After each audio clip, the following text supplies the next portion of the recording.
Baiklah, Assalamualaikum warahmatullahi wabarakatuh. Nama saya Wahidah Aprilia dengan NIM 50220, mata kuliah Belajar dan Pembelajaran, dosen pengampu Dr. Dobdi Mulyono, Magister Pendidikan. Di sini saya akan membahas tentang teori-teori belajar. Adapun tujuan pembelajaran. Yang pertama, memberikan pengalaman belajar yang berbeda dan bervariasi sehingga merangsang minat peserta didik untuk belajar. Yang kedua, menciptakan situasi belajar agar tidak mudah dilupakan oleh peserta didik. Yang ketiga, untuk membantu perkembangan kognitif dan motorik peserta didik. Yang keempat, memberikan pengetahuan tentang teori-teori belajar untuk peserta didik agar dapat dikembangkan dalam proses belajar. Baiklah, saya jelaskan tentang teori-teori belajar. Pertama, teori behaviorisme. Teori belajar ini berpendapat bahwa perubahan tingkah laku merupakan hasil dari pengalaman yang didapat. Pengukuran menjadi keutamaan dalam teori ini, sebab pengukuran digunakan sebagai tolak ukur perubahan tingkah laku.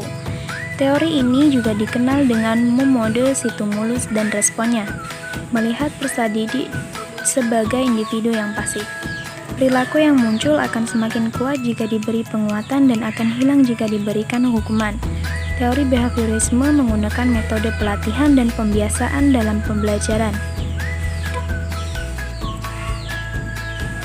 Yang kedua, teori belajar kognitivisme.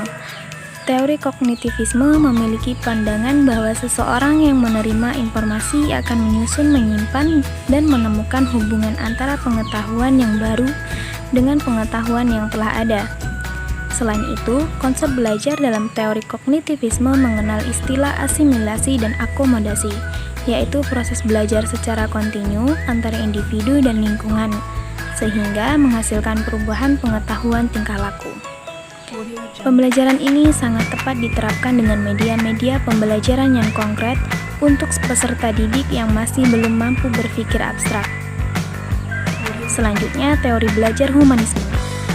Teori humanisme mengutamakan kebebasan peserta didik dalam menyelesaikan permasalahan atau menemukan suatu konsep belajar dengan cara masing-masing. Peserta didik berperan sebagai subjektif dan pendidik berperan sebagai pengarah atau fasilitator.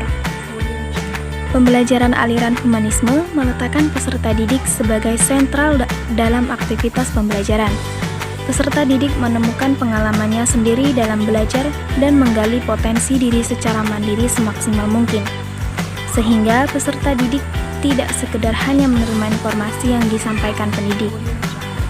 Selanjutnya, teori belajar konstruktivisme.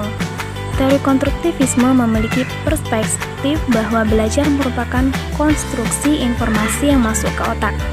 Belajar yang bersifat konstruktif ini sering digunakan untuk menggambarkan jenis belajar yang terjadi selama pemecahan masalah yang kreatif di dalam kehidupan sehari-hari. Teori ini mengatakan bahwa peserta didik yang menerima informasi baru akan selalu memeriksa kebenaran dan informasi tersebut dan merevisi prinsip-prinsip tersebut apabila sudah dianggap tidak dapat digunakan lagi. Hal ini memberikan implikasi bahwa peserta didik harus terlibat aktif dalam kegiatan pembelajaran. Menurut konstruktivisme, belajar merupakan proses agar peserta didik mengkonsumsi arti, wacana, dialog, pengalaman, fisik, dan lain-lain. Belajar juga merupakan proses mengasimilasi dan menghubungkan pengalaman atau informasi yang dipelajari dengan pengertian yang sudah dimiliki peserta didik sehingga pengetahuannya berkembang. Selanjutnya ada perbedaan teori belajar behaviorisme, kognitivisme, humanisme, dan konstruktivisme. Yang pertama, teori behaviorisme tidak mengakui adanya minat, bakat, dan intelektualnya.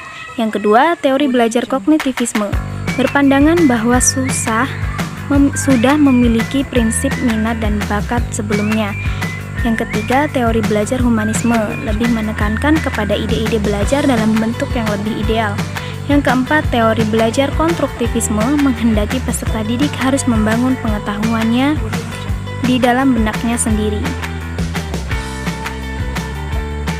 Baik, terima kasih. Itu saja yang saya sampaikan. Wassalamualaikum warahmatullahi wabarakatuh.